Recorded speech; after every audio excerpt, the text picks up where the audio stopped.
எனக்கு அன்பானவர்களே, உங்களை இரட்சகராம் இயேசு கிறிஸ்துவின் திருப்பெயராலே வாழ்த்துகிறேன்.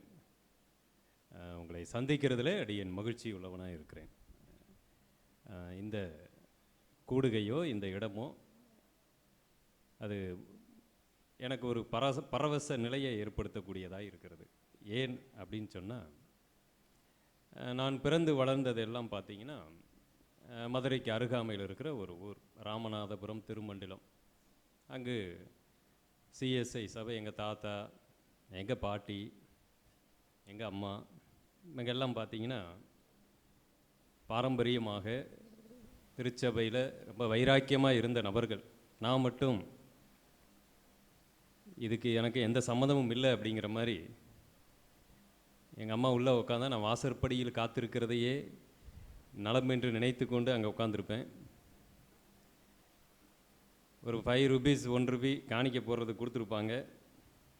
அதை சில்லறையாக மாற்றி மீதி ஏதாவது வாங்கி சாப்பிட்லாம் அப்படிங்கிற அளவுக்கு திருச்சபையில் எங்களுடைய நிலைமை மிகவும் கவலைக்கிடமாக இருந்தது. அதற்கு பல காரணங்களையும் நாங்களே வைத்திருந்தோம். உண்மையை சொல்லப்போனால் கடவுள் நம்பிக்கை இல்லை. திருச்சபையில் நாங்கள் யாரை பார்த்தாலும் அவர்களும் அப்படித்தான் இருக்கிறார்கள் என்று நாங்கள் எண்ணிக்கொண்டோம்.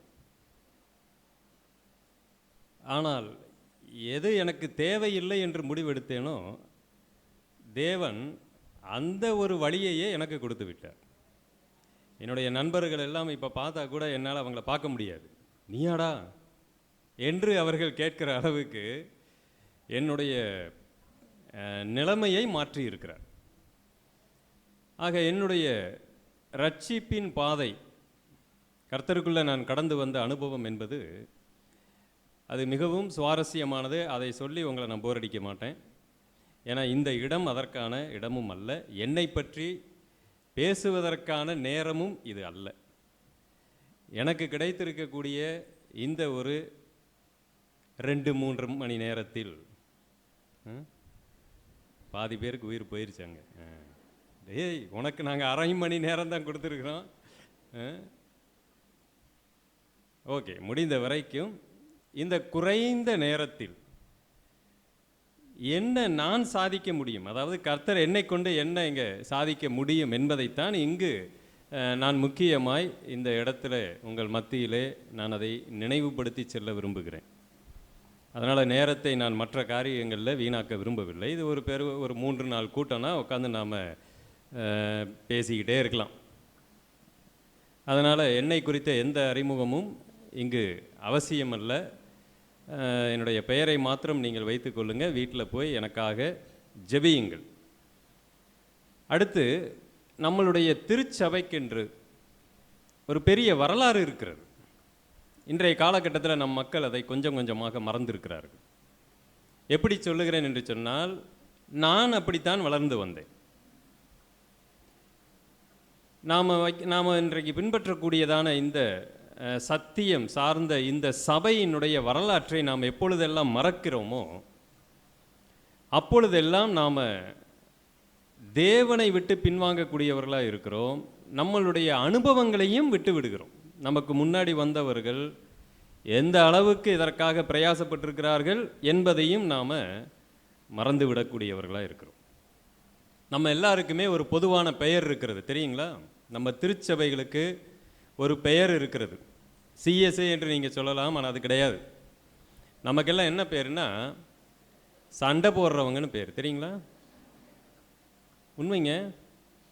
புரொட்டஸ்டன்ட் அப்படின்னு என்ன அர்த்தம்? எதிர்த்து நிற்கிறவர்கள், எதிர்ப்பாளர்கள் என்று பெயர். நம்ம லாங்குவேஜில் சொல்லனா சண்டை போடுற ஆட்கள்னு அர்த்தம்.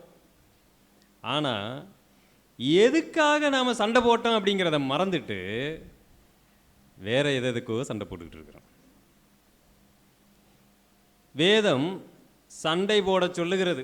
என்ன பிரதர் சொல்றீங்க, சண்டை போட சொல்லுதா? ஒரு குறிப்பிட்ட விஷயத்திற்காக நீங்கள் எதிர்த்து நில்லுங்கள் என்று சொல்லுகிறது. we have to protest something.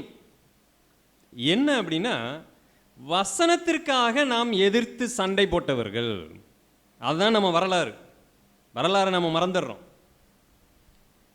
நீங்களும் நானும் எந்த தாயின் வயிற்றிலிருந்து உருவாரோம் அல்லது எந்த வழியிலிருந்து வருகிறவர்கள் என்று சொன்னால் ஆவிக்குரிய அடிப்படையில் வசனத்திற்காக சண்டை போட்ட கூட்டத்தார் நீங்களும் நானும். ஆகவே தான் நமக்கு புரொட்டஸ்டன்ட் என்று பெயர். வேற யாரும் எல்லா இடத்திலும் சமரசமாகி செல்லும் போது காம்ப்ரமைஸ், நாம் சமரச கொள்கையார், சமரசமாகி போயிடுவோம். உன் கொள்கையை நான் கேட்க மாட்டேன், நான் என்ன பின்பற்றுகிறேன் என்பதை குறித்து நீ என்ன செய்யக்கூடாது, கவலைப்படக்கூடாது என்று போய்கொண்டிருக்கக்கூடிய அந்த காலகட்டத்திலேயே எதிர்த்து இப்படித்தான் என்று எதற்காக நாம் நின்னோம்னா இந்த வசனத்திற்காக நின்னோம். இதுதான் நம்மளுடைய வரலாறு. இந்த வரலாறு தெரிந்தால் போதுமானது. நீங்களும் நானும் இப்போ இருக்கக்கூடிய இந்த பாதை சரியான பாதையில் போய் கொண்டிருக்கிறோமா அப்படின்னு நமக்கு தெரிஞ்சு போயிடும். உங்களுக்கு ஒரு வசனத்தை சுட்டி காண்பிக்க விரும்புகிறேன். எரேமியா புஸ்தகத்தில் இது எல்லாமே நமக்கு தெரிஞ்ச ஒரு வசனம் தான். 6ஆம் அதிகாரம் 16வது வசனம். வழிகளிலே என்ன செய்யுங்க, நின்று. முதல்ல நாம் இப்போ என்ன செய்ய வேண்டி இருக்குன்னா, சில ஆக்டிவிட்டீஸை ஸ்டாப் பண்ண வேண்டியிருக்கு. ஜெபிக்கிறத நிறுத்த சொல்லலை, நான் வேதம் வாசிக்கிறத நிறுத்த சொல்லலை. நீங்கள் என்ன செஞ்சுக்கிட்டு இருக்கிறீங்களோ அதை செய்யுங்க. ஆனால் ஒரு நிமிஷம் நாம் நிற்க வேண்டியிருக்கு, நின்று நிதானித்து செயல்பட வேண்டியிருக்கு. நாங்கள் இந்த இடத்துக்கு வரும் பொழுது பிரதர் முன்னாடி காரில் போனாங்க, நாங்கள் பின்னாடி வந்தோம். ஒரு சில இடங்களில் நின்று அவங்க இந்த வழி சரியானது தானா அப்படின்னு உறுதிப்படுத்தி கொண்டார்கள். நான் கோயம்புத்தூரில் கல்லூரியில் படித்து கொண்டிருந்த பொழுது முதலாக புதுசாக டிரைவரும் கண்டக்டரும் அந்த பஸ்ஸுக்கு வந்துட்டாங்க. நான் விடுமுறைக்காக வீட்டுக்கு மதுரைக்கு பக்கத்தில் வர வேண்டி இருந்தது. யாருமே டிரைவர் கண்டக்டருக்கு வழி தெரியாமல் என்றைக்குமே போக மாட்டாங்க. அவங்க தான் வழி காட்டுகிறவர்கள். கரெக்டாக பல்லடம் அப்படிங்கிற ஒரு ஏரியா வரும் பொழுது மதுரைக்கு வலது பக்கம் திரும்ப வேண்டும், கரூர் திருச்சிக்கு போக நேராக போகணும். இவங்க என்ன பண்ணிட்டாங்க, நேராக வண்டி ஓட்டிட்டாங்க. கிட்டத்தட்ட 40 நிமிஷம் வண்டி ஓட்டி போய்கிட்டே இருக்கிறார் அவர். நாங்கள் தூங்கி கொண்டு வருகிறோம் இரவில். கடைசியில் ஒரு இடத்துல அவருக்கே டவுட் ஆயிடுச்சு, போர்டை பார்த்துட்டு நிப்பாட்டிட்டார். என்ன அப்படின்னு பார்த்தா வழி மாறி ஆயிடுச்சு. அப்புறம் பஸ்ஸில் இருக்க எல்லாம் கத்துறோம். நாங்கள் இவ்வளோ தூரம், நீங்கள்லாம் என்னையா டிரைவராக இருக்கிறீங்க, நீங்கள் என்ன, இல்லை நாங்கள்லாம் புதுசுங்க. சரி, புதுசுன்னா என்ன செய்யணும், கேட்கணும். ஒரு இடத்துல பெரிதாக 2 பாதைகள் அப்படி பிரிந்து போகுது என்று சொன்னால் நின்று கேட்கணும். நமக்கு தெரியாது, அல்ல இந்த ரோடு நல்லா இருக்குது, இது கொஞ்சம் கரடு முரடாக இருக்குது, அப்போ நிச்சயமாக நல்ல பாதையை தேர்ந்தெடுத்து விடுவோம். அதனால தான் நிறைய பேர் என்ன செய்கிறாங்க, இது கொஞ்சம் அகலமாக இருக்குது, ஈஸியாக போய் விடலாம் அப்படின்னு எந்த பாதையை தேர்ந்தெடுத்து விடுகிறார்கள், அகலப்பாதையை தேர்ந்தெடுத்து விடுகிறார்கள். ஆனால் ஆண்டவர் ஒரு ஜீவனுக்கு போகிற வாசல் அப்படிங்கிறது நாம் விரும்பத்தகாத பாதையாக இருக்குது. அது கல்லு முள்ளும் நிறைந்த ஒரு பாதையாக இருக்குது, அது இடுக்கமான பாதையாக இருக்குது. ஒரு குறிப்பிட்ட ஒரு சிலரால் மாத்திரம்தான் பயணிக்க முடியும் என்கிற பாதையாக இருக்கிறது. பார்ப்பதற்கு அது விரும்பத்தகாத பாதையாக இருக்கிறது. அப்போ நாம் தேர்ந்தெடுக்கிறதெல்லாம் எப்படி இருக்குன்னா, கண்ணுக்கு நல்ல, கேட்கறதற்கு நன்றாக, அந்த மாதிரி பாதையை நாம் எளிதாக தேர்ந்தெடுக்கக்கூடியவர்களாக இருக்கிறோம். ஆகவே தான் ஆண்டவர் ஃபர்ஸ்ட் நமக்கு என்ன சொல்ல வர்றாருன்னா, ஏன்னா இந்த காலகட்டத்தில் இது அவசியப்படுகிறது. நம்மளுடைய திருச்சபைகள் கொஞ்சம் நாம் நிற்க வேண்டி இருக்கிறது. நின்று நாம் என்ன பண்ணிக்கிட்டு இருக்கிறோம் அப்படிங்கிறத சீர்தூக்கி பார்க்க வேண்டிய காலகட்டத்தில் நாம் இருக்கிறோம். ஆண்டவர் என்ன சொல்லுகிறார் பாருங்க, ஒவ்வொரு வார்த்தையும் இங்கு நாம் கவனிக்க வேண்டிய வார்த்தையாக இருக்கிறது.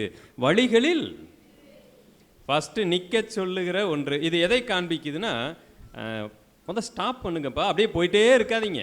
நாம் செய்கிறது எல்லாமே சரி என்று என்ன செய்யாதீங்க, போகாதீங்க. இந்த சாயர்புரம் அல்லது குமாரபுரம் இந்த பகுதி எல்லாம் பார்த்தீங்கன்னா கிட்டத்தட்ட ஒரு 100 வருஷத்துக்கு முன்னாடி இந்த பகுதிகள் எப்படி இருந்திருக்குன்னு கொஞ்சம் கற்பனை பண்ணி பாருங்கள். இந்த பகுதிகளுக்கு யாரெல்லாம் வந்தாங்கன்னு கொஞ்சம் கற்பனை பண்ணி பாருங்கள். இங்கே யாரோ ஒரு வெள்ளைக்காரர் வந்திருக்காரு, கரெக்டு தானே இல்லையா? யாரோ ஒருத்தர் வந்துட்டாருன்னு வைங்க. யார் வந்தா அப்படியா? அதனால தான் அவர் பேரை வச்சுக்கிட்டு அவருக்கு அவ்வளோதான் மரியாதையை கொடுத்து நம்ம அப்படி நிப்பாட்டிக்கிட்டோம், அவ்வளோதான். நான் இப்படியா யோசித்தேன். என்னை ஊழியத்திற்கு தேவன் அழைத்த போது, நான் கல்லூரியில் படிக்கும்போது எனக்கு ரட்சிப்புனா என்னன்னே தெரியாது. ஆனால் ஒரு விஷயத்தில் உறுதியாக இருந்தேன். வேலைக்கு எங்கே சென்றாலும் சரி திருப்பூருக்கு மட்டும் போகக்கூடாதுன்னு உறுதியாக இருந்தேன். திருப்பூர் அப்படிங்கிறது, ஏன்னா அந்த ஊரில் என் ஃப்ரெண்ட்ஸ் இருந்தாங்க. சில சமயம் அவங்க வீட்டுக்கெல்லாம் போயிருக்கிறேன் கோயம்புத்தூர்லேருந்து. அந்த ஊரை பார்த்தாலே தண்ணி பார்த்தீங்கன்னா எல்லோ கலரில் இருக்கும். எல்லாம் சாயம். அந்த காலத்தில் கிட்டத்தட்ட 20-25 வருஷத்துக்கு முன்னாடி. எங்கே வேணாலும் நான் வேலைக்கு போவேன், எங்கே போக மாட்டேன், திருப்பூர் பக்கம் மட்டும் போகவே மாட்டேன். அந்த ஊர் கஜன் இருக்கு, தண்ணி சரியில்லை, எங்கேயுமே தண்ணி கிடைக்காது. ஐயோ!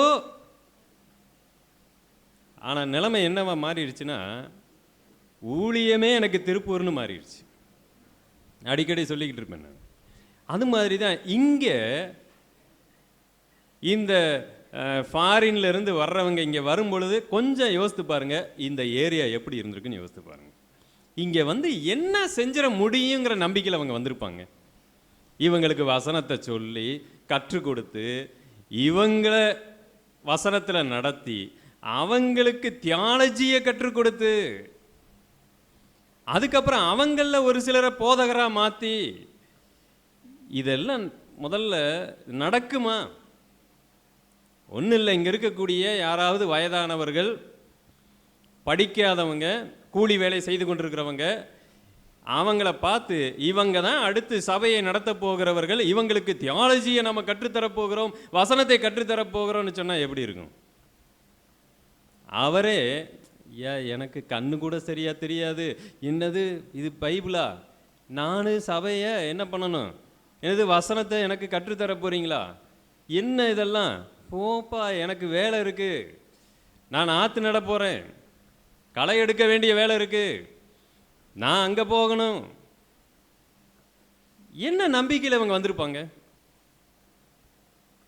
இன்னைக்கு நமக்கு எல்லாமே இருக்கு, ஆனால் அவங்க செய்த ஊழியத்தை நம்மளால் செய்ய முடியவில்லை. கூட்டத்தை வேண்டுமானாலும் நாம் கூட்டி இருக்கலாம், நம்மால் தரத்தை கூட்ட முடியவில்லை. அவங்க ஜீரோலேருந்து ஆரம்பித்தாங்க. ஜீரோலேருந்து ஆரம்பித்து நம்மக்கிட்ட எல்லாவற்றையும் வளர்த்து கொடுத்துருக்கிறார்கள். நாம் அதை என்ன செய்து கொண்டிருக்கிறோம் என்பது நம்மளுடைய கேள்வியாக இருக்கு.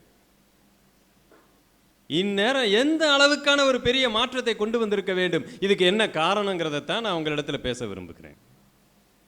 இது தனிப்பட்ட முறையில் யாரையும் சுட்டி காண்பிப்பதல்ல. வசனம் சொல்லுது, நீங்களே நிதானிச்சு பாருங்கன்னு வசனம் சொல்லுது. நில்லுங்கள், ஸ்டாப், கொஞ்சம் நின்று பாருங்க, நீங்க செய்யறது சரியா நின்று பாருங்க. ஏன்னா நாம நடத்துகிற கூட்டங்கள் குறைவில்லை. எங்கேயாவது கூட்டத்துக்கு குறைவு இருக்கா? எவ்வளோ கஷ்டம், மாதம் மாதம் இந்த மாதிரி ஒரு கூட்டத்தை நீங்கள் நடத்த முடியுமா? இது எவ்வளோ பெரிய கடினமான ஒரு காரியம். ஏன்னா நான் கூட்டத்தை நடத்தும் போது தான் எனக்கு அந்த பிரச்சனைகள் தெரிய வருகிறது. எல்லாரும் ஒன்றிணைந்து வர வேண்டும். அதில் எவ்வளவு என்ன சொல்கிறது பிரச்சனைகள் இருக்கிறது. பொறுப்பாளர்களுக்குள்ளாக ஒரே மனம் வர வேண்டும். இவர்கள் எல்லாம் நல்மனம் பொருந்தி எல்லாருக்கும் சரிசமமான வாய்ப்புகளை கொடுத்து விசுவாச பிள்ளைகளை கூட்டி சேர்க்க வேண்டும். அதற்கு பொருளாதார தேவைகள் இருக்கிறது. அது வருஷத்தில் 2 டைம் நடத்திட்டு ஈஸியாக போயிடலாம். மாதம் மாதம் இதெல்லாம் நடத்தணும்னா அப்படின்னா சாதாரண விஷயம் அல்ல. ஆனாலும் நாம் நடத்தி விடுகிறோம். கூட்டங்களுக்கு குறைவில்லை, எல்லாவற்றுக்கும் குறைவில்லை. நம்ம இதில் ஏதோ ஒன்று ஆக்டிவிட்டிஸ் நடந்து கொண்டு தான் இருக்கிறது. Where is the result? கடைசியாக எங்கே நமக்கு வந்து பலன் என்ன மாதிரியான பலனை நாம் அடைந்திருக்கிறோம்? இதை நம்ம தியானிக்கணுமா வேண்டாமா? ஆகாய் தீர்க்கதரிசியை எழுப்பி ஆண்டவர் பேசும் பொழுது எல்லாமே நீங்கள் சரியாதான்ப்பா செய்கிறீங்க, நீங்கள் அங்கே வந்து தண்ணியை பிடிச்சிட்டு வர்றீங்க, ஆனால் இங்கே வந்து பார்த்தா தண்ணியை காணோம், பக்கெட்டில் தண்ணி இல்லை. என்னன்னா அதில் ஒரு சின்ன ஓட்டை இருக்குது, நீங்கள் பார்க்கறது இல்லை. நீங்கள் திரளாய் விதைக்கிறீங்க, ஆனால் வீட்டில் வந்து பார்த்தா ஒரு மூட்டை நெல் கூட இல்லை. 100 மூட்டை நெல் வர வேண்டிய இடத்துல 1 மூட்டை நெல் தான் வந்திருக்கிறது. அந்த அளவுக்கு நீங்கள் விதைத்திருக்கிறீர்கள், அதில் எந்த மாற்றும் இல்லை. திரளாய் விதைத்தும் எப்படி அறுக்கிறீங்க? கொஞ்சமா. என்ன ரீசன்? நம்மகிட்ட ஆக்டிவிட்டீஸ் இருக்கு, பட் ரிசல்ட் ஏன்? எங்கே ஓட்டை இருக்கிறது என்பதை நாம் அறிந்திருக்க வேண்டும். இங்கே வசனம் என்ன சொல்லுதுன்னு பாருங்க. வழிகளிலே நின்று, இதுதான் கொஞ்சம் நாம யோசிக்க வேண்டிய வசனம். நல்ல பாதை எது என்று கேட்டு விசாரித்து என்று வசனம் இல்லை. இதுதான் முக்கியம். அது என்ன பூர்வ பாதை? அதுக்கு அர்த்தம் தெரியுங்களா? பூர்வ பாதை பூர்வமான பாதையா புதிய பாதையா? பார்த்தீங்களா? ஆண்டவர் புதிய பாதையை சொல்லவில்லை. நமக்கெல்லாம் எப்பொழுதுமே எது பிடிக்கும்? புதிய ரோடு பிடிக்கும், புது ரோடு. அதுக்காக நீங்கள் எங்கேயாவது போகும்போது பழைய பாதையாக தேடி போயிட்டு இருக்காதீங்க. அது வேற. அதுக்கு நீங்கள் புதிய பாதையை பயன்படுத்தி போங்க. Nothing wrong in that. பரிசுத்த ஆவிக்குரிய வாழ்க்கை என்று வரும் பொழுது, சபை ஊழியம் என்று வரும் பொழுது, எப்பொழுதுமே நமக்கு எந்த பாதை? பழைய பாதை, புதிய பாதை இல்லை. ஆனால் இன்றைக்கு ஊழியங்கள் எல்லாம் எப்படி போயிருச்சுன்னா, எல்லாமே நூதனம், எல்லாமே புதுசு. நமக்கு எல்லாம் பழசெல்லாம் அப்படியே போர் அடிச்சு போச்சு, பார்த்தீங்களா? அதனால் இப்போ நமக்கு என்ன தேவைப்படுதுன்னா, எல்லாம் புதுசாக தேவைப்படுது. விசுவாசிகளை என்ன எதிர்பார்க்குறாங்க? புதுசாக எதிர்பார்க்குறாங்க. நான் கேட்குறேன், புதியவைகள் அல்ல, என்ன தேவை? பூர்வ பாதை, பழைய பாதை. அர்த்தம் என்னன்னா, இதுக்கு முன்னாடி நடந்தாங்க பார்த்தீங்களா, அவங்க சரியா செய்திருக்கிறார்கள், அந்த பாதையை தேர்ந்தெடுங்கன்னு சொல்லப்பட்டிருக்கு. அப்ப நீங்கள் நானும் பார்க்க வேண்டியது பூர்வ பாதை. அவங்க வெற்றி சிறந்திருக்கிறார்கள், நாம நிறைய விஷயங்களை செஞ்சுக்கிட்டு இருக்கிறோம், ஆனா எங்கேயோ தப்பு நடந்து கொண்டிருக்கிறது. அதை தான் நீங்கள் நானும் சீர்தூக்கி பார்க்க வேண்டியதா இருக்கிறது. Right, okay. அதுல அவர் என்ன சொல்லுகிறார் பாருங்க. பூர்வ பாதைகள் எவை என்று கேட்டு விசாரித்து,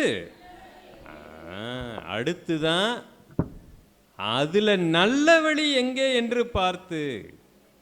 ஏன்னா பழைய பாதையில் எல்லாமே சரின்னு ஆண்டவர் சொல்லலை. அங்கேயே சில பேர் என்ன செய்திருக்கிறார்கள்? நமக்கு முன்மாதிரியா நடந்திருக்கிறார்கள், தவறு செய்து விழுந்திருக்கிறார்கள். அப்ப நீங்க என்ன செய்யணும்னா, பின்னாடி திரும்பி பழைய பாதையை பாருங்க, எல்லாரையும் பார்த்து யார் சரியாய் நடந்திருக்கிறார்களோ அந்த வழியை நீங்கள் என்ன செய்யுங்க? பின்பற்றுங்கள். நம்ம எடுத்தோம் கவிழ்த்தோன்னு இதுக்கு முன்னாடி வாழ்ந்த செஞ்சவங்க எல்லாம் செஞ்சதெல்லாம் சரின்னு நம்ம சொல்லலை. நம்ம என்றைக்குமே அப்படி செய்ய மாட்டோம். அது தப்பாக போயிடும். அப்படி பார்த்தா எங்கள் தாத்தா செஞ்சது சரின்னு சொல்லிட்டு எங்கள் தாத்தா குலசாமியை கும்பிட்டுக்கிட்டு இருந்தாருன்னு நானும் போய் என்ன பண்ணிகிட்டு இருக்கணும்? அவர் கூட சேர்ந்துக்கிட்டு அப்படி போய் உக்காந்துருக்கணும். இல்லை, எங்கள் தாத்தா வேறொரு குலசாமியை கும்பிட்டுக்கிட்டு இருந்திருக்கலாம், ஆனால் நான் அதை பின்பற்றவில்லை. அதனால் எனக்கு முன்னாடி செய்த எல்லாருமே சரியாய் செய்தார்கள்னு நான் சொல்லலை. வசனம் சொல்லுகிறது, இதற்கு முன்னாடி நடந்தவர்களுடைய முடிவை நன்றாய் பார்த்து விசாரித்து அதன் அடிப்படையில் நீங்க பின்பற்றுங்க. அப்ப நம்ம பழைய பாதையை பார்க்க வேண்டி இருக்கு. நமக்கு முன்னாடி வந்த மிஷினரிமார்கள், ஏன் வேதாகமத்தில் வாழ்ந்த பரிசுத்தவான்கள், அவங்க லைஃப்பை பார்க்க வேண்டி இருக்கு. அதில் எது சரி என்பதை நாம் சீர்தூக்கி பார்த்து அதில் நல்ல வழியில் நாம் என்ன செய்ய வேண்டி இருக்கிறது? நடக்க வேண்டி இருக்கிறது. அப்பொழுது உங்கள் ஆத்மாவுக்கு என்ன கிடைக்கும்? இந்த இளைப்பாறுதல் அப்படிங்கிறது ஒரு ஜெபத்தில் கிடைக்காது, ஒரு பைபிள் ரீடிங்கில் கிடைக்காது. அது ஒரு கண்டினியூஸ் ப்ராசஸ், ஒரு டிசிப்ளின் லைஃப் ஸ்டைல். திடீர்னு உங்களுடைய உடம்பை குறைக்கணும்னு போகிறீங்க, அவர் சொல்கிறாரு ஒரே மாத்திரை தாங்க, இந்த சிவப்பு கலர் மாத்திரையை நீங்கள் சாப்பிட்டு விட்டால் அவ்வளோதான், முடிஞ்சு போச்சு. நீங்கள் அப்படியே என்னவா மாறிடுவீங்க? அப்படியே ஒரு புச்சப்பள்ள பராக்கிரமசாலியா, அப்படியே கட்டு மஸ்தான, அப்படியே நீட் அண்ட் ஸ்லிம்மாக மாறிடுவீங்கன்னு சொன்னால் உலகத்தில் யாரும் நம்ப மாட்டாங்க. ஒருவர் அந்த மாதிரி மாறணும்னா அதுக்கு என்ன செய்யணும்னா, ஒரு ஒழுக்கமான லைஃப் ஸ்டைல் வேணுமா இல்லையா? அடுத்து 2 நாள் ஒழுக்கமான லைஃப் ஸ்டைலில் இருந்துட்டீங்க, மாறிடுவீங்களா? குறைந்தபட்சம் 1 வருடம், 2 வருடம், 3 வருஷம் கண்டினியூஸாக இருக்கணும். சாதாரணமான ஒரு சரீரத்தை ஒரு வழிக்கு கொண்டு வருவதற்கு 1 வருஷத்திலிருந்து 3 வருஷம் 4 வருஷம் 5 வருடங்கள் ஆகிறது. அற்ப சரீரம். What about our spiritual life? நம்ம திருச்சபைகளுடைய நிலையாகட்டும், தனிப்பட்ட ஒரு விசுவாசியினுடைய வாழ்க்கையாகட்டும், அதில் இளைப்பாறுதல், இந்த இளைப்பாறுதல் அப்படிங்கிற வார்த்தைக்கு நிறைய அர்த்தங்கள் இருக்கிறது. அதை எதை வேண்டுமானாலும் நீங்கள் வைத்துக்கொள்ள முடியும். தேவன் எதிர்பார்த்த சித்தத்தை செய்து அப்படி சரியான வாழ்க்கை வாழ்ந்து கொண்டு இருக்கக்கூடிய அந்த ஸ்டேஜை வச்சுக்கோங்க. நீங்கள் அது ஒரு டிசிப்ளின் லைஃப் ஸ்டைலில் தான் வரும். ஒரே ஜெபத்தில் அப்படி நடந்து விடாது. ஒரு ஜெபத்தில் அப்படியே ஊழியங்கள் எல்லாம் தலைகீழாய் மாறிவிடாது. இங்கு நாம ஏன் இந்த அளவுக்கு ஜெப கூட்டத்திற்கு முக்கியத்துவம் கொடுத்து நடத்திக்கிட்டு இருக்கிறோம் தெரியுங்களா? இந்த ஜெப கூட்டங்கள் அடுத்து என்னுடைய ஆக்ஷனை மாற்றணும், என்னுடைய ஆக்டிவிட்டியை மாற்றணும், என் லைஃப் ஸ்டைலை மாற்றணும், என் வாழ்க்கையை ஒரு கிரமமான ஒழுக்கத்திற்குள் கொண்டு வர வேண்டும். அதற்காக தான் இப்போ தேவன்கிட்ட வந்து நம்ம கெஞ்சிக்கிட்டு இருக்கிறோம். ஆண்டவரே நான் கேட்டுட்டு உட்காந்துட்டு இருக்கிறோம். இது விளையாட்டல்ல. அப்போ என்ன செய்வது? அப்பொழுது உங்கள் ஆத்துமாவுக்கு இளைப்பாறுதல் கிடைக்கும் என்று கர்த்தர் சொல்லுகிறார். அவர்களோ நாங்கள் அதில் நடக்க மாட்டோம். யாராவது இப்படி சொல்லுவாங்களா? அதெல்லாம் முடியாது ஆண்டவரே, அப்படியெல்லாம் செய்ய முடியாதுன்னு என்னைக்காவது நீங்கள் சொல்லியிருக்கீங்களா? நான் சொல்லட்டா, 80% பேர் நாம் அப்படித்தான் இருக்கிறோம். ஆனால் ஆண்டவர்கிட்ட போயிட்டு அவரையே ஏமாத்திக்கிட்டு இருக்கிறோம். இங்கே நான் சபைக்கு வர்றது ஆண்டவரே வசனத்துக்காக தான் வர்றேன், ஆண்டவரே எப்படியெல்லாம் ஜெபிக்கிறேன், சபைக்கு எப்படியெல்லாம் காணிக்கை தருகிறேன், எல்லாம் கரெக்ட். ஆனால் ஆண்டவர் என்னுடைய ஆக்டிவிட்டியை பார்க்குறாரு, என்னுடைய மனநிலைமையை பார்க்குறாரு. அவர் என்ன சொல்கிறாருன்னா, நீ உண்மையிலேப்பா இந்த வார்த்தையை தான் சொல்லுகிறாய், நடக்க மாட்டேன் என்று சொல்லுகிறாய். எனக்கு அன்பானவர்களே, இது ஒரு அறிமுகமாகத்தான் இந்த வசனத்தை உங்கள் மத்தியில் வைத்திருக்கிறேன். ஒரே ஒரு பூர்வ பாதையை, ஒரே ஒரு பழைய பாதையை, ஒரு மனிதனுடைய வாழ்க்கையில் நடந்த அவருடைய வாழ்க்கை அனுபவத்தை சுருக்கமாக உங்களிடத்தில் சொல்லி இதை நிறைவு பெற போகிறேன். இந்த கூட்டத்தை நம்ம நிறைவு செய்து விடலாம். அவர் ஊழியத்தில் எப்படி சக்ஸஸ்ஃபுல்லாக ஜெயிச்சாருங்கிறதுக்கு அவரே சாட்சி சொல்லுகிறார். அந்த திருச்சபை, அதாவது அவர் சொன்ன பிரகாரம் நடக்கிறதுனால அந்த ஒரு சபை கூடுகை வெற்றிகரமான சபை கூடுகையாக இருந்துச்சு. இப்போ அவர் சொல்கிறத அப்படியே நம்ம லைஃப்பில் ஃபாலோ பண்ணோன்னா, ஃபஸ்ட்டு இந்த குமாரபுரம், இந்த குமாரபுரம், இந்த பேரெல்லாம் பார்த்தீங்கன்னா ரொம்ப அற்புதமான பேர். சாயர்புரம், அடுத்து என்னது குமாரபுரம். இந்த புறம் அப்படிங்கிற வார்த்தையை நான் வந்து அந்த கிறிஸ்தியானினுடைய ஜான் பன்னியன் புத்தகம் வாசிச்சிருக்கீங்களா? மோட்ச பிரயாணம் என்ற ஒரு அற்புதமான ஒரு புத்தகத்தை எங்கேருந்து எழுதினாருங்க? அவரை கொண்டு போய் ஜெயிலில் போட்டாங்க. நீ இந்த கிறிஸ்தெல்லாம் வேணான்னு சொல்லுப்பா, உன்னை வெளியே விட்டுறோம், இப்போ தான் உனக்கு கல்யாணம் வேற ஆயிருக்கு, இந்த கிறிஸ்துவுக்காக நீ என்னப்பா நீ, எனக்கு இப்போ தான் கல்யாணம் ஆயிருக்கு. நிறைய பேர் கல்யாணம் ஆனவனே செத்தும் போயிருக்கிறாங்க, கர்த்தருக்காக உயிரை விட்டுருக்குறாங்க, கல்யாணம் ஆகிறதுக்கு முன்னாடியே உயிரை விட்டுருக்குறாங்க. அவங்கள விட நான் எவ்வளவோ பெட்டர்ன்னு சொல்லிட்டார். அவர் சிறைச்சாலையிலே இருந்தார். பல வருடங்கள் சிறைச்சாலையில் இருந்து அவர் ஒரு அற்புதமான படைப்பை உலகத்திற்கு கொடுத்தார். மோட்ச பிரயாணம் என்று தமிழிலே அதை நாம் என்ன செய்திருக்கிறோம்? மொழிபெயர்த்து வைத்திருக்கிறோம். அதில் கதாநாயகனாக வரக்கூடியவர் கிறிஸ்தியான். அதில் வரக்கூடிய எல்லா ஊர் பேரும் பார்த்தீங்கன்னா புறம் புறம் புறம் தான் இருக்கும். எப்பெல்லாம் இந்த புறம் அப்படிங்கிற வார்த்தையை நான் கேள்விப்படுகிறேன்னா ஆட்டோமேட்டிக்காக கண்ணு அங்கே போயிடுது. இந்த குமாரபுரம் அப்படிங்கிற ஒரு ஊர் மீது எந்த அளவுக்கு பாரத்தோடு நீங்கள் இருக்கிறீங்கன்னு எனக்கு தெரியல. இங்கே இருக்கக்கூடிய நபர்கள் மீது, ஒவ்வொருவர் மீதும் பாரத்தோடு யாரோ ஒருவர் வந்திருக்கிறார். ஒரு வெளிநாட்டவர், அவருக்கு இதுக்கு சம்பந்தமே கிடையாது. மிகப்பெரிய பாரத்தில் ஒரு தொலைநோக்கு பார்வையோடு இவங்களிடத்தில் என்னால் எதையோ ஒன்று செய்ய முடியும்னு தேவன் எனக்கு ஒரு பெரிய கிருபையை தந்திருக்கிறான்னு வந்திருக்கிறாங்க. அந்த பாரம் அப்படியே பாதியிலே நின்று போயிருக்கலாம். அதை அனல் மூட்டி தட்டி அப்படி எழுப்பி விடுவது தான் நம்மளுடைய வேலையா இருக்கு. அதுக்கு என்ன காரணம், என்ன பிரச்சனை? அதற்காகத்தான் சில விஷயங்களை உங்களிடத்தில் பகிர்ந்து கொள்ள விரும்புகிறேன். 1 தெசலோனிக்கேயருடைய புத்தகம்,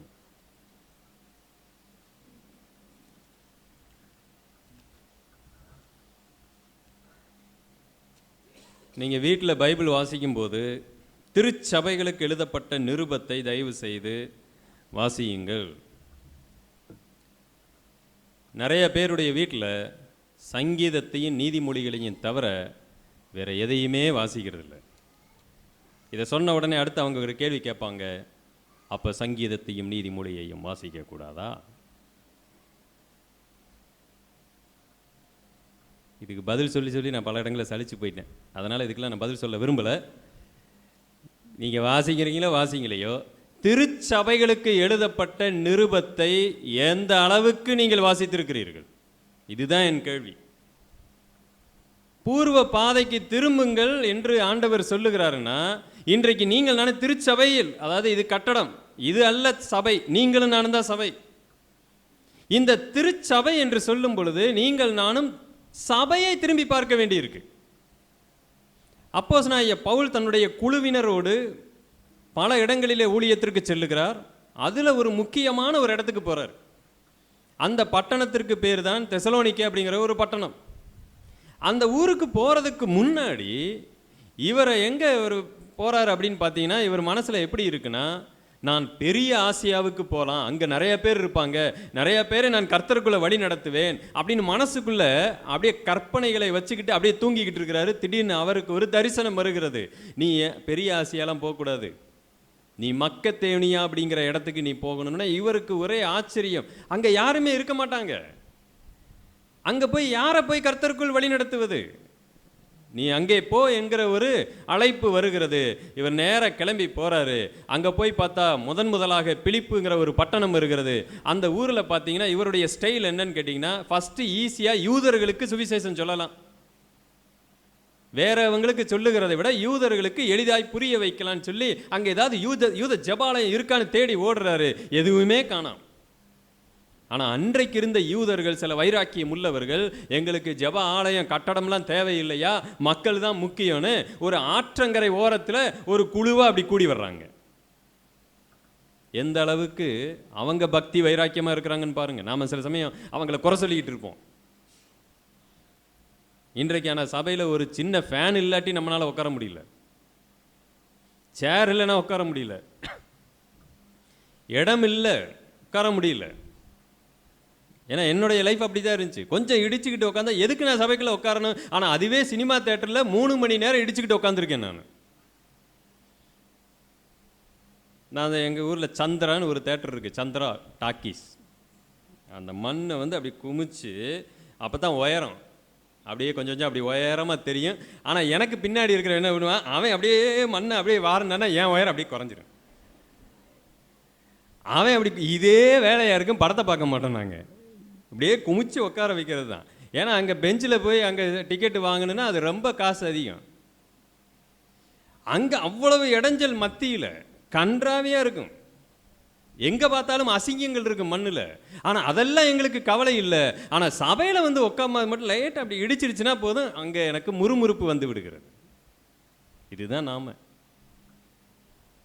ஆனால் அன்றைக்கு அவங்க ஆற்றங்கரையிலே கூடி வந்தார்கள். நேராக ஆண்டவர் பவுலை ஆத்தங்கரைக்கு அனுப்புகிறாரு. இவர் அங்கே சுவிசேஷம் சொல்கிறாங்க. ஒரே ஒரு அம்மா மற்றும் கர்த்தரை ஏற்றுக்கொள்ளுகிறார்கள். அதற்குள்ளாக பிரச்சனை வந்து விடுகிறது. இங்கே ஒரு அம்மா கர்த்தரை ஏற்றுக்கொண்டு அதன் மூலமாக ஒரு பெரிய சபை உருவாகி விடுமோ என்று ஒருவன் கங்கணம் கட்டி திரிந்து கொண்டிருக்கிறான். அவன்தான் சாத்தான். அவன் எப்பொழுதுமே தன்னுடைய ஆட்களை எழுப்பி தன்னுடைய விசுவாசிகளை, அதாவது கர்த்தருடைய விசுவாசிகளை பயமுறுத்துகிறவனாக இருக்கிறான். அடுத்த நிமிஷம் பவுலை என்ன பண்ணா ஓடுவார் இவர். அவரை அடித்து ஜெயிலில் போட்டு விட்டுருவோம். பவுலை ஒரு நபர் கர்த்தரை ஏற்றுக்கொண்டாயிற்று, ஒரே ஒரு குடும்பம். அந்த குடும்பத்தின் பேர் என்ன தெரியுங்களா? லீதியா. அந்த அம்மா ரத்தாம்பரம் விற்கக்கூடிய அந்த அம்மா கர்த்தரை ஏற்றுக்கொண்டாங்க. அடுத்த நிமிஷம் கழுதைக்கு மூர்க்கு வேர்த்த மாதிரி அங்கு சாத்தானுக்கு கோபம் வந்து விட்டது. தன்னுடைய ஆட்களை அனுப்புகிறான். அவங்க என்ன பண்றாங்க, பவுலை பிடிச்சிட்டு போய் அங்க ஜெயிலில் போட்டாங்க. நல்ல அடி, சரியான அடி, காயம், ரத்தம். தெரியுதா ஊழிய எவ்வளோ பெரிய ஒரு பொறுப்பை நீங்களும் நானும் இப்பொழுது வைத்துக் கொண்டிருக்கிறோன்னு. இது விளையாட்டு காரியம் இல்லை. இன்னைக்கு எதுவுமே நடக்க மாட்டேங்குது. நீங்கள் யார்கிட்ட வேணாலும் சுவிசேஷம் சொல்லுங்க, எதுவுமே நடக்க மாட்டேங்குது. நம்மளை யாரும் ஒன்றும் பெருசாக ஒன்றும் நம்மளை எதுவும் பண்ணுறதில்லை. ஏன்னா சாத்தானுக்கே தெரிஞ்சு போயிருக்கு, ஒன்றும் பிரச்சனை இல்லைப்பா, நம்ம போயிடுவோம், ஒன்றும் மாற்றம் வராது. நம்ம எதுக்கு தேவையில்லாமல் நம்ம எனர்ஜி எதுக்கு போட்டு வேஸ்ட் பண்ணிக்கிட்டு என்ற அளவுக்கு அவன் இப்பொழுது போயிட்டான் போல் இருக்கு. காரணத்தோடு தான் இதெல்லாம் சொல்லிட்டு இருக்கிறேன். இதெல்லாம் எங்கே பிரதர், பைபிளில் இருக்கா? பைபிளில் இருக்கு. புது கதையை உங்ககிட்ட சொல்லலை. அப்போஸ்தலர் நடவடிக்கைகள் புத்தகத்தில் 14, 15, 16 அப்படின்னு தொடர்ந்து வாசித்துக்கிட்டே போங்க. இவைகள் எல்லாம் வருகிறது. இவரை கொண்டு போய் ஜெயிலில் போட்டாச்சு. பவுல் என்ன யோசித்திருப்பார், கொஞ்சம் யோசித்து பாருங்க. நான் அப்பயே யோசித்தேன், இந்த பெரிய ஆசியாங்கிற பகுதிக்கு போயிருந்தா இந்நேரம் எத்தனை பேரை கர்த்தருக்குள்ள நடத்தி இருக்கலாம். இங்கே பார்த்தா ஒரே ஒரு அம்மா தான். இந்த ஒரே ஒரு அம்மாவுக்காக இப்போ என்னை கொண்டு வந்து ஜெயிலில் போட்டிருக்கிறாங்க. அந்த ஒரே அம்மானால தான் பிலிப்பியர் அல்லது பிலிப்பு பட்டணத்தில் ஒரு பெரிய சபையே உருவாகியது. ஆனால் பவுல் இருந்தது வெகு சொற்பமான நேரங்கள் தான். கொஞ்ச நேரம் தான் அங்கே இருந்திருக்கிறாரு, அல்லது கொஞ்ச நாள் இருந்திருக்கலாம். அடுத்த நிமிஷம் இவரை கொண்டு போய் ஜெயிலில் போட்டாங்க. கடைசியில் ஆண்டவர் அங்கு ஒரு அற்புதத்தை செய்கிறார். அந்த ஜெயிலில் இருந்த ஒரு போர் சேவகன் ரட்சிக்கப்படுகிறார். ஜெயிலில் இருந்து அவரை காப்பாற்றுகிறார். இவங்க தப்பிச்சோம் பொழைச்சோன்னு ஓடி வர்றாங்க. அவங்க வந்து சேர்ந்த ஒரு இடம்தான் தெசலோனிக்கேயா அப்படிங்கிற ஒரு பயங்கரவாத ஒரு பட்டணம், தீவிரவாத ஒரு பட்டணம். அது அவங்களுக்கு தெரியல. இவங்க நினைச்சுக்கிட்டாங்க, பிலிப்புங்கிற தீவிரவாத பட்டணத்திலிருந்து தப்பிச்சு வந்துட்டோம்டா, இங்கே கொஞ்சம் நாம் என்ன பண்ணிடலாம், இளைப்பாரி விடலான்னு அங்கே போனால் அங்கத்தான் முழு பிரச்சனையே ஆரம்பிச்சது. இங்கேயாவது ஒரு அடி, அங்கே உயிரே போகிற அளவுக்கு பிரச்சனை வந்து விட்டது. யூதர்கள் எல்லாம் ஒன்று கூடிக்கொண்டு பவுலை கூட இருந்தவங்களை பயங்கரமாய் தாக்க ஆரம்பிக்கிறார்கள். தப்பித்தோம் பிழைத்தோம் என்று இவர்கள் ஓடி பெரேயா என்று சொல்லக்கூடிய ஒரு பட்டணத்திற்கு வருகிறார்கள். நடந்தது என்ன தெரியுங்களா? இந்த தெசலோனிக்கேயால இருக்கக்கூடியவங்க பஸ் ஏறி பெரேயா பட்டணத்துக்கு போய் சண்டை போடுறாங்க. ட்ரெயின் பிடிச்சிட்டு போய் சண்டை போடுறாங்க. நம்ம ஊரை விட்டு போயிட்டாங்கன்னு விடாம அங்க போய் சண்டை போடுறாங்க. பெரேயா பட்டணத்தில் தெசலோனிக்கேயா. அவங்களுக்கு இந்த நிருபத்தை எழுதுகிறார். ஏன் எழுத வேண்டிய கட்டாயத்தில் தள்ளப்பட்டார் தெரியுங்களா? இன்றைக்கு நாம் இருக்கக்கூடிய அந்த நிலைமை அன்னைக்கு வந்தது.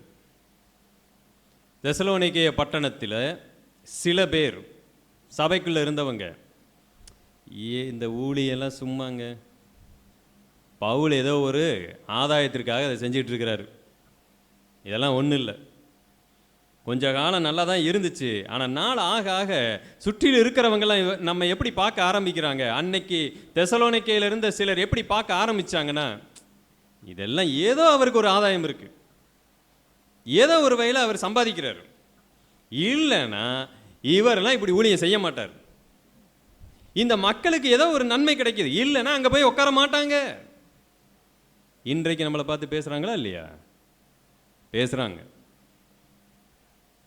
என்ன நடக்குதுன்னு அவங்களுக்கு தெரியாது. இது சத்திய மார்க்கம் என்பது அவர்களுக்கு ஏன் சேரவில்லை தெரியுங்களா? இந்த பிரச்சனை உண்டாகிவிட்டது. நம்முடைய வாழ்க்கையில் ஏதோ சம்திங் ராங். ஆகவே தான் பவுல் இந்த நிருபத்தை அவர்களுக்கு எழுத வேண்டிய ஒரு கட்டாயத்திலே தள்ளப்பட்டார். இதை மட்டும் நாம் படித்து சரியாக என்னுடைய வாழ்க்கையில் இதை ஃபாலோ பண்ணோன்னு சொன்னால் இன்றைய காலகட்டத்தில் நம்ம எதிர்த்து கேள்வி கேட்குற எல்லாத்துக்கும் இதை நம்ம பதிலாக வைக்க முடியும். எதை பதிலாக வைக்க முடியும்னா, பவுலுடைய லைஃப்பை, என்னுடைய லைஃப்பை பதிலாக வைக்க முடியும். இந்த இடத்துல நம்ம தவறுகிறதுனால தான் கிறிஸ்டியானிட்டி இன்றைக்கு 10ஓடு 11 ஒரு மதமாக அறியப்பட்டு விட்டது. இன்றைக்கு நம்ம எல்லாம் அப்படித்தான் பார்க்கிறார்கள். ஒரு காலத்தில் இந்த சமுதாயத்தை தலைகீழாய் மாற்றியவர்கள் நீங்களும் நானும். இன்றைக்கு நம்மை பார்த்து இவர்கள் ஆதாயத்திற்காகத்தான் இதை செய்கிறார்கள் என்று சொல்லக்கூடிய ஒரு சூழ்நிலையை நாம் உருவாக்கி இருக்கிறோம். அவங்க வேணும்னே சொல்லலை, நாம் உருவாக்கி இருக்கிறோம்.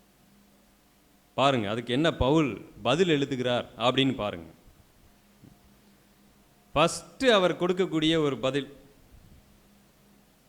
1 தெசலோனிக்கேயருடைய புத்தகம் 2ஆம் அதிகாரம் 3வது வசனம்.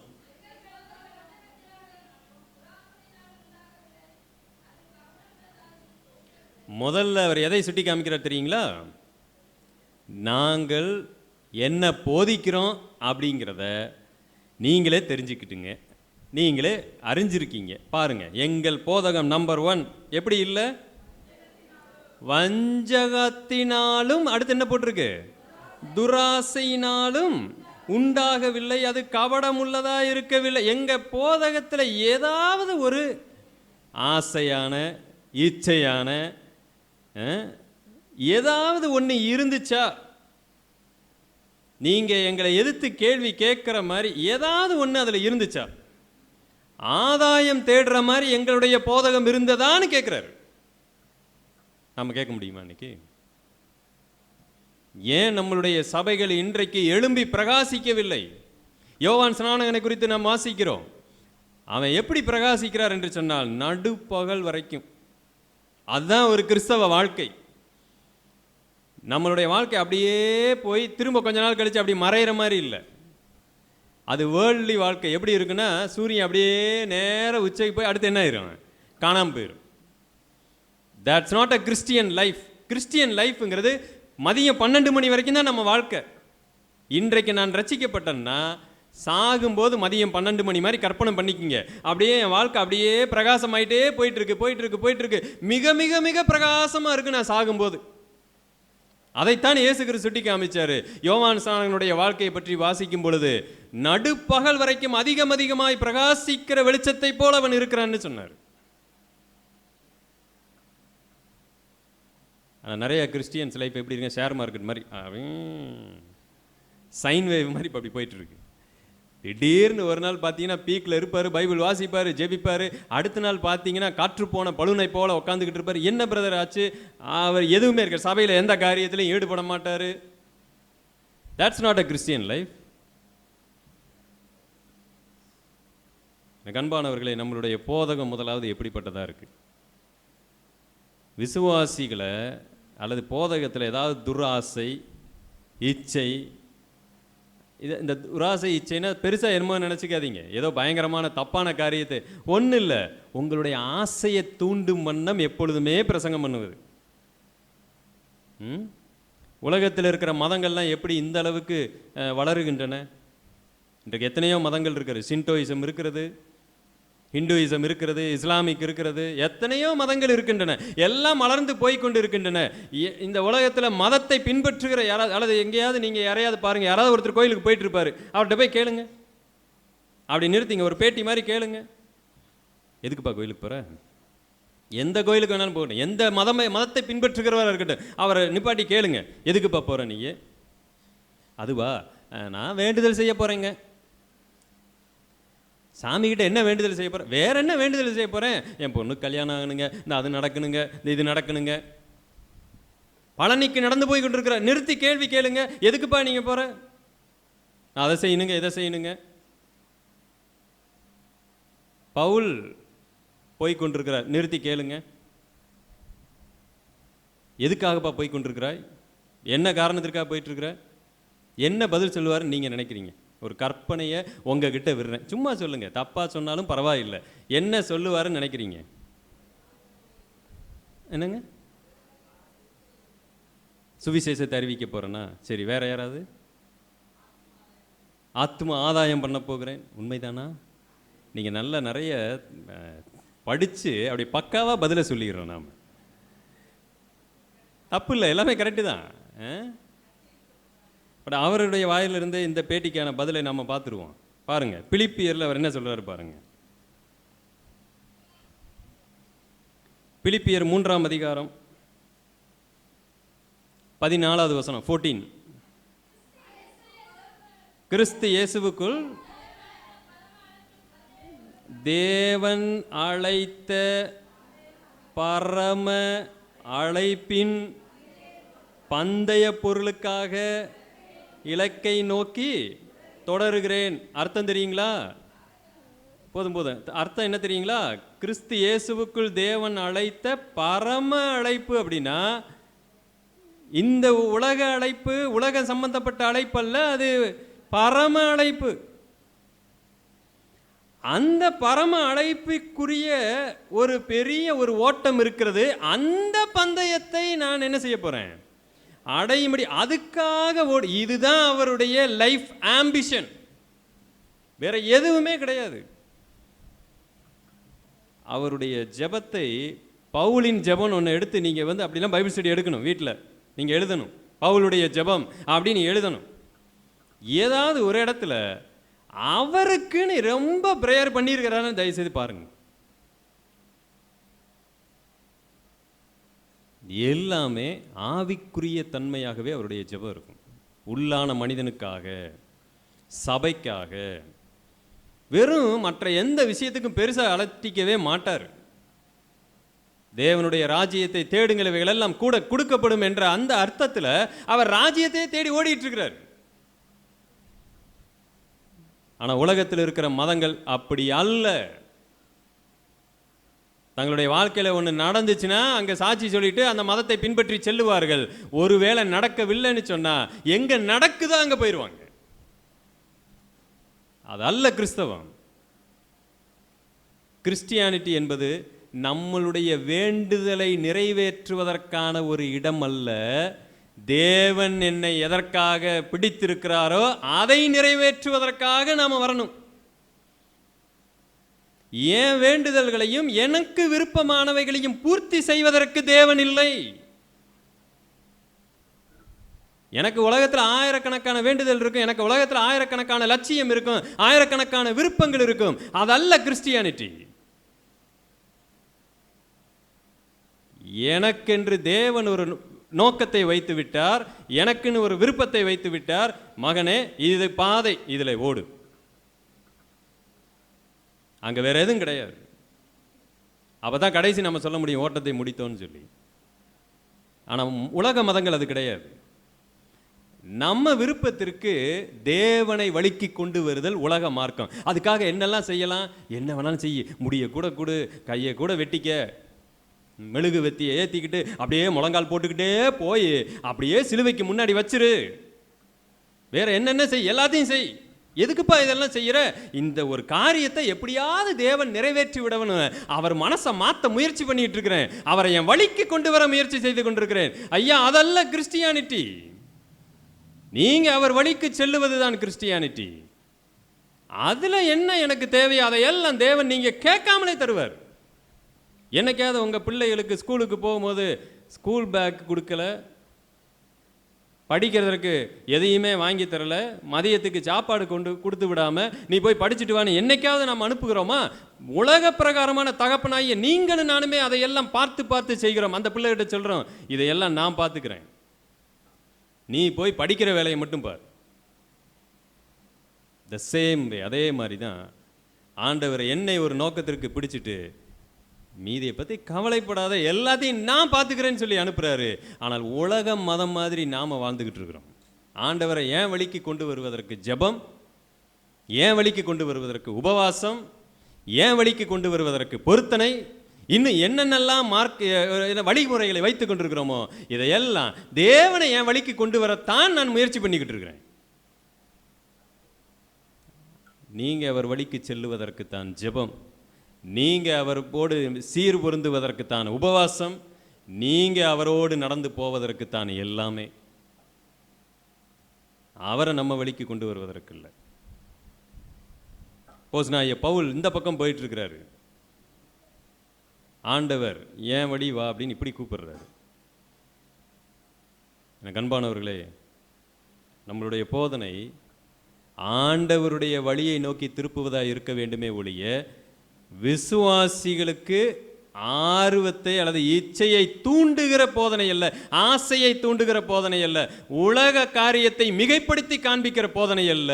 அப்படி போதிக்கிற மூலமா நம்ம என்ன சொல்ல வர்றோம்னா, நாங்களும் இதன் மூலமாக ஒரு ஆதாயத்தை அடைய முடியும் என்று மறைமுகமாய் சொல்ல வருகிறோம். அதைத்தான் அப்போஸ்தலனாகிய பவுல் சுட்டி காமிச்சார். பாருப்பா, உங்களை நாங்கள் எங்கேயாவது ஆசை வார்த்தை கூறி வரவழைச்சோமாப்பா? இல்லையே. உங்களை எங்கேயாவது பிரெயின் வாஷ் பண்ணி இங்கே வந்துட்டேனா அப்படியே அவ்வளோதான் அப்படின்னு ஏதாவது கூப்பிட்டோமா? இல்லை. பவுல் என்ன சொல்லி அழைத்திருப்பார்? என்ன நினைக்கிறீங்க நீங்கள்? பவுலுக்கு ஒரு அற்புதமான வாய்ப்பு கிடைச்சது. ஒரு ராஜாவுக்கு பிரசங்கம் பண்ண ஒரு வாய்ப்பு கிடைச்சது. நேராக அங்கே போய் பிரசங்கம் பண்ணுறாரு. என்ன பண்ணார் தெரியுங்களா? நீ இயேசு கிறிஸ்துவை ஏற்றுக்கொள்ளலைன்னா நரகத்துக்கு போயிடுவேன்னு பிரசங்கம் பண்ணிட்டார். அவ்வளோதான். நீ ராஜாவா வேணாலும் இருந்துக்க, யாரா வேணாலும் இருந்துக்கப்பா, ஆனால் கிறிஸ்து மூலமாக தான் ரட்சிப்பு, இல்லாவிட்டால் நியாய தீர்ப்புன்னு சொன்னவனே அவர் நடுங்கி போயிட்டார் மனுஷன். நியாய தீர்ப்பை பிடித்து கேட்ட உடனே பயமடைந்து போதும் போதும் நிறுத்து, இன்னொரு நாள் நான் கேட்டுக்கிறேன், இப்போதைக்கு நான் கேட்கல. நீங்கள் நானாக இருந்தால் என்ன பிரசங்கம் பண்ணியிருப்போம்? உன்னுடைய ராஜ்ய பாரத்தை இரட்டி பார்க்க போகிறார். அடுத்த நாள் உங்கள் லைஃப் தலைகீழாக மாறப்போகுது. ஒரு ஆமேன்னு சொல்லுங்களேன். ராஜா என்ன பண்ணியிருப்பாரு? ஆமேன்னு சொல்லியிருப்பார். இது நாள் வரையும் இப்படிப்பட்ட ஒரு போதனையை நான் கேட்டதில்லை. நான் எத்தனை நாளைக்கு தான் இந்த ரோமர்களுக்கு ஒரு அடிமையாகவே இருக்குதல், நான் தனிப்பட்ட முறையில் வளரணும். அதுக்கு தான் ஒன்றே ஒன்று தான், இந்த பொருத்தனையை பண்ணிட்டு இயேசுநாதர்கிட்ட வாங்கய்யா, ஆட்டோமேட்டிக்காக அகிரிப்பா ராஜாவே, நீங்கள் அகில உலகத்துக்கும் ராஜாவாய் மாறி விடுவீர்கள். அதுக்கப்புறம் உங்களை யாரும் அகிரிப்பான்னு கூப்பிட மாட்டாங்க, அகில உலக ராஜான்னு தான் கூப்பிடுவாங்க. ஆமேன். இந்த இயேசு தவிர எனக்கு வேற எந்த இயேசும் தேவையில்லைன்னு அவர் வந்திருப்பார். ஆனால் அவர்கிட்ட போயிட்டு இவர் என்ன சொல்கிறாரு? நியாய தீர்ப்பு, நீ அவ்வளோதான், இவரை ஏற்றுக்கொள்ளனா செத்து போயிடுவேன்னு பயமுறுத்திட்டு இருக்காரு. ஒருவேளை நாளைக்கு அகிரிப்பா ராஜா வராமல் போனாலும் அதை பற்றி கவலை இல்லை. இப்படி சொல்லி வந்துட்டாருன்னு வைங்க, நாளைக்கே உன்னைய அகில உலகத்துக்கு ராஜா வாக்க போகிறார், ஆமேன், விசுவாசத்தோடு வாங்கன்னு வந்துட்டாருன்னு வைங்க. அப்படி எதுவும் நடக்கலை. அடுத்த நிமிஷம் பவுல்கிட்ட என்ன கேட்பாருன்னா, என்னை ஆசை வார்த்தை கூறி மோசம் பண்ணிட்ட. இவர் என்ன சொல்லியிருப்பாரு? நீங்க சரியா விசுவாசிக்கல. இல்லை. இதைத்தான் இந்த இடத்துல சுட்டி காமிக்கிறார். இன்னைக்கு உலக மக்கள் நம்மை பார்த்து சொல்லிட்டு இருக்கிறாங்க, ஒரு ஆதாயத்திற்காக என்று சொல்லும் பொழுது, இல்லையா, உண்மையிலே எங்க சபைக்கு வந்து பாருங்க, அப்புறம் தான் தெரியும் ஆதாயத்துக்காகவா அங்க என்ன நாங்க பிரசங்கம் பண்றோம்னு வந்து பார்த்தா தெரியும். பவுல் சொல்லுகிறார், உங்ககிட்ட இருக்கும்போது ஆசை வார்த்தை கூறி ஏதாவது நாங்க உங்களை வரவழைத்தோமா? இல்லை. கிறிஸ்துவுக்குள்ள வந்தேனா அடி கிடைக்கும், உத கிடைக்கும். இப்படி தான் பவுலும் சொல்லியிருப்பார். இயேசு கிறிஸ்துவ என்ன சொன்னார்? 12 சீஷர்கள் வந்தாங்க. அப்படியாப்பா, என்னை பின்பற்றுறீங்களா? ரொம்ப சந்தோஷம். ஆனால் நீங்கள் பாதுகாப்பாக இருப்பீங்க, நீடித்த ஆயுசு நாட்களோடு வாழுவீர்கள் அப்படி சொன்னாரா? ஒரு இடத்துல கூட சொல்லலை. உங்களை கொலை செய்வார்கள், திக்குன்றது இருக்கு உங்களுக்கு, வாரினால் அடிப்பார்கள், அப்படியே பாதி பேர் பின்னாடி போயிருப்பாங்க, சிலுவையில் அறைவார்கள், கொடுமைப்படுத்துவாங்க, கொலை செய்வாங்க. அடுத்து ஒரு வாக்கு தத்தத்தையும் சொன்னார், ஆனாலும் உங்கள் தலைமயிரிலிருந்து ஒன்று கூட கீழே விழாது. அவைகள் எல்லாம் என்ன பண்ணுறீங்க, இவங்களுக்கு யோசிச்சு கூட பார்க்க முடியும். என்ன சொல்றீங்க? கொலை செஞ்சதுக்கு அப்புறம் தலைமயிறு இருந்தா என்ன, இல்லாட்டி என்ன? அதை வச்சுக்கிட்டு நாங்கள் என்ன பண்ணுறது? அவர் இனி வருகிற உலகத்தை குறித்து பேசுகிறார். இப்போ அவங்க உங்களை என்ன செய்யலாம்? கொலை செய்யலாம், உங்கள் கண்ணை நோண்டி எடுக்கலாம், காதை வெட்டிடலாம். ஆனால் நம்புங்க, இனி வருகிற உலகம் அப்படி அல்ல. உங்கள் ஒரு முடி கூட அங்கே என்ன செய்யாது, மிஸ் ஆகாது. கவலையே படாதீங்க. இங்கே நிறைய பேருக்கு தலை நரைச்சிருச்சுன்னு வருத்தம், கொஞ்சம் வழுக்கை விழுந்து விட்டது என்று வருத்தம் இருக்கலாம். இந்த உலகத்தில் தலையே போனாலும் வருத்தப்படாதீங்க. ஆண்டவர் நமக்கு ஒரு வாக்குத்தத்தத்தை வைத்திருக்கிறார். என்னைக்காவது ஒரு ஆசை வார்த்தை கூட்டு வரவழைக்கிறாரா? ஒருவன் பின்னாடி வந்தால் சிலுவையை தூக்கிட்டு வரட்டும்னு சொல்கிறார். ஸோ கிறிஸ்டியானிட்டி ஆசை வார்த்தைகளை கூறி அழைக்கிற மார்க்கம் அல்ல. அதைத்தான் அப்போஸ்தலனாகிய பவுல் சொல், நீ என்னப்பா என்னை எப்படி நீ தப்பாக பேசலாம்? உங்ககிட்ட வந்து நாங்கள் பேசும்போது ஏதாவது இச்சகமான வார்த்தையை கூறி உள்ள கூப்பிட்டு வச்சிருக்கிறோமா? கிடையாது என்று ஆதாரத்தோடு சொல்லுகிறார். அடுத்து பாருங்க அவர் என்ன சொல்றாருன்னு பாருங்க. 5வது வசனம், உங்களுக்கு தெரிந்திருக்கிறபடி. நாங்கள் ஒரு காலும் இச்சகமான வசனங்களை சொல்லவில்லை, பொருளாசையுள்ளவர்களாய் மாயம் பண்ணவும் இல்லை. தேவனே சாட்சி. இதை நம்ம தியானிச்சிட்டோம். நம்பர் 2, அடுத்து ரொம்ப முக்கியமான ஒன்று. இதுதான் இன்றைக்கு நம்ம பூர்வ பாதையில் நின்று விசாரிக்க வேண்டிய ஒன்று விசாரிச்சுக்கிட்டு இருக்கிறோம். நம்பர் 1, நம்மளுடைய போதகங்கள் சீர்தூக்கி பார்க்கப்பட வேண்டும். இல்லை பிரதர், இப்படி சொன்னாதான் பிரதர் மக்கள் கொஞ்சமாவது வர்றாங்க. இல்லை, சுவிசேஷத்தை தவிர வேற எதை சொல்லி சபைக்குள் ஒருவரை கூட்டிட்டு வந்தாலும் அதை சொல்லி தான் கடைசி வரைக்கும் அவங்கள நீங்க காப்பாற்றணும். என்ன சொல்லி ஒருவரை நீங்கள் கர்த்தருக்குள் கொண்டு வருகிறீர்களோ அதை சொல்லி தான் கடைசி வரைக்கும் அவங்கள வச்சிருக்கணும். That's not a Christianity. இயேசு கிறிஸ்துவினுடைய அழைப்பெல்லாம் கவர்ச்சிகரமான அழைப்பல்ல, அது எல்லாமே பயமுறுத்துகிற அழைப்பாக இருந்தது. இன்றைக்கு நம்மளுடைய style of preaching is totally change.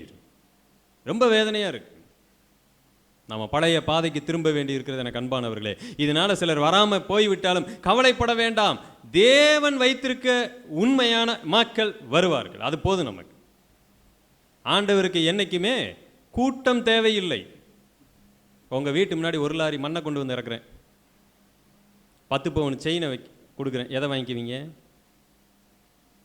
ஒரு லாரி மண்ணுங்க, ஒரு 10 பவுன் செயின், இவ்வளோ தான். அப்படி கைக்குள்ளே வச்சிடலாம், தெரியாது. எது வேணும் உங்களுக்கு? எதையாவது சொன்னா இவன் நம்மளை ஏதாவது சொல்லிடுவானோ, அதானே? சும்மா சொல்லுங்கள், எதை தான் கேட்போம்?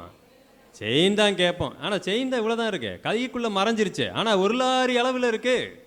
ஐயா, அது ஒரு லாரி தான், ஆனாலும் அது என்னது? விலை மதிப்பற்ற மண். தேவன் மண்ணை தேடுகிறவர் அல்ல, அவர் பொன்னை தேடுகிறவர். அவர் புதையலுக்காக எல்லாவற்றையும் விற்று அதை தோண்டி எடுக்கிறவர். இந்த குமாரபுரத்தில் ஒரே ஒரு புதையல் மட்டும் இருந்துச்சுன்னா அந்த ஒரு புதையலுக்காக கூட அவர் வானத்திலிருந்து கீழிறங்கி அந்த ஒரு புதையலுக்காக மரித்திருப்பார், மண்ணுக்காக அல்ல. நாம் என்ன பண்ணிட்டு இருக்கிறோம்? கூட்டத்திற்காக தேவனை கூறு போட்டு விற்று கொண்டிருக்கிறோம். இதுதான் நாம் வஞ்சிக்கப்படுகிற மிகப்பெரிய ஒன்று. ஸோ சபைக்குள் வரவழைக்கக்கூடிய அழைப்பின் வசனம் ரொம்ப முக்கியம். நம்மளை யாரும் எதிர்த்து குறை சொல்ல முடியாத அளவுக்கு சத்தியத்தை சொல்லி நம்ம வரவழைக்கக்கூடியவர்களாக இருக்கணும். நம்பர் 2, 6வது வசனம் வாசிங்க. ம் ம்